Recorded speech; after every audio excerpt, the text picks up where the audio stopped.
JBKSS के तरफ से आज विधानसभा चुनाव को लेकर धनबाद के न्यू टाउन हॉल में एक बैठक आयोजित किया गया, जिसमें बीते लोकसभा चुनाव का मंथन भी किया गया एवं आने वाले विधानसभा चुनाव की तैयारी को लेकर भी चर्चा की गई। इस बैठक में JBKSS के सुप्रीमो जयराम महतो के अलावा बोकारो धनबाद के अलावा कई दिग्गज नेता व कार्यकर्ता मौजूद थे। वहीं पत्रकारों से बातचीत करते हुए जयराम महतो ने कहा कि समय के अभाव में लोकसभा का परिणाम सही नहीं रहा, लेकिन आने वाले विधानसभा के चुनाव में 50 से अधिक सीटों पर चुनाव लड़ने की बात कही।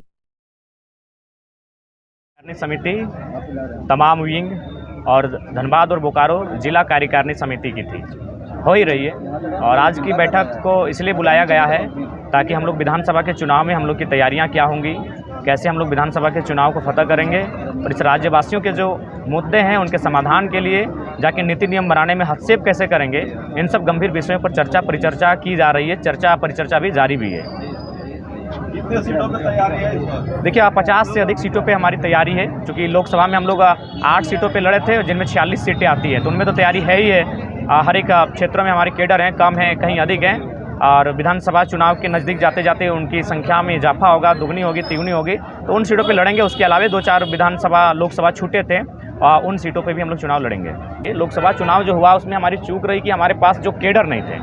चुनाव हम लोगों ने केवल एक इमोशन से चुनाव लड़ा। हमारे पास बूथ में बैठने के लिए बूथ मैनेजमेंट नहीं था। अगर बूथ मैनेजमेंट होते हैं, अगर एक बूथ में मान के चलिए 20 वोट ही एक्स्ट्रा ऐड होते हैं, तो हमारे पास मान के चलिए 2000 बूथ हैं, तो 2000 को आप 20 से गुना करके देख लीजिए। तो कुल मिलाकर हमें लगता है कि बूथ मैनेजमेंट में हमारी कमी रही, हमारी कमी जो हमारे कैडर्स रहे उनमें कमी रही। हम कैडर्स भी अगर रखते तो कम से कम कैडर वोट भी हमें आता। और सबसे महत्वपूर्ण बात होती है कहीं ना कहीं जो एक स्ट्रेटजी प्लान तैयार होती है, वो प्लान कभी नहीं रहा। हम लोग हमेशा सभाओं में रहे, हमेशा रोड में शो में रहे, क्योंकि समय ही नहीं था। क्योंकि बाकी जो दल थे उनके पास बाकी स्टेट से भी लीडर आते थे। इंडिया गठबंधन के पास नहीं करने से भी 1000 स्टार प्रचारक हैं, एनडीए गठबंधन के पास भी 1000 स्टार प्रचारक थे। लेकिन जयराम महतो की टीम में सारा चीज़ हम लोग के सेंट्रल के जो 2-3 चेहरे थे उन्हीं के इर्द गिर्द घूम रहा था। तो इसलिए थोड़ा सा मैंने साधन संसाधन की कमी, समय का अभाव रहा। अगर समय और 10 दिन मिलता तो गिरिडीह लोकसभा हम चुनाव जीत जाते, ये मेरा विश्वास है। प्रमाणित प्रत्याशी तय हैं और बहुत जल्द उनके नामों की घोषणा कर दी जाएगी। देखिए धनबाद में नो डाउट शहर होने के कारण हम लोग थोड़ा सा है पिछड़े, सत्य को स्वीकार करने में आपत्ति नहीं है। हालांकि हम लोग सरल स्वभाव के हैं, लोग कभी कुछ बातों पे स्किप कर जाते हैं, लेकिन हम स्किप नहीं करेंगे, सत्य है। लेकिन हम लोग धनबाद में कुछ ऐसे नेतृत्व को चुन के लाएंगे जो सबको चौंकाएंगे भी और हमारे संगठन को मजबूत भी बनाएंगे। देखिए ये तो तय है कि हम लोग आज उत्तरी छोटा नागपुर की 25 सीटों पे चुनाव लड़ेंगे।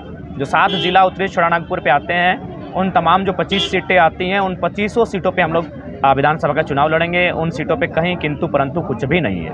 और बाकी गठबंधन भी आप लोग करेंगे क्या? नहीं, गठबंधन नहीं करेंगे। हम लोग अपने दल के आधार पे चुनाव लड़ेंगे। हम लोग किसी गठबंधन के छत्र छाया में चुनाव लड़ने नहीं जा रहे हैं। देखिए सबसे पहला बात, कौन किस नज़र से देख रहा है वो हम नहीं कहते हैं। हम लोग अपने आप को इस राज्य के विकल्प के रूप में देख रहे हैं। भाजपा हमें विकल्प के रूप में देख रही है, कांग्रेस हमें विकल्प के रूप में देख रही है।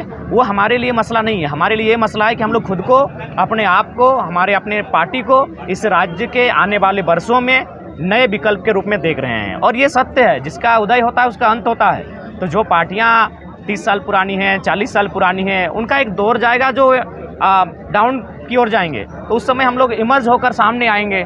तो इसलिए हम लोग अपना इस राज्य का एक नए विकल्प के रूप में आए हैं।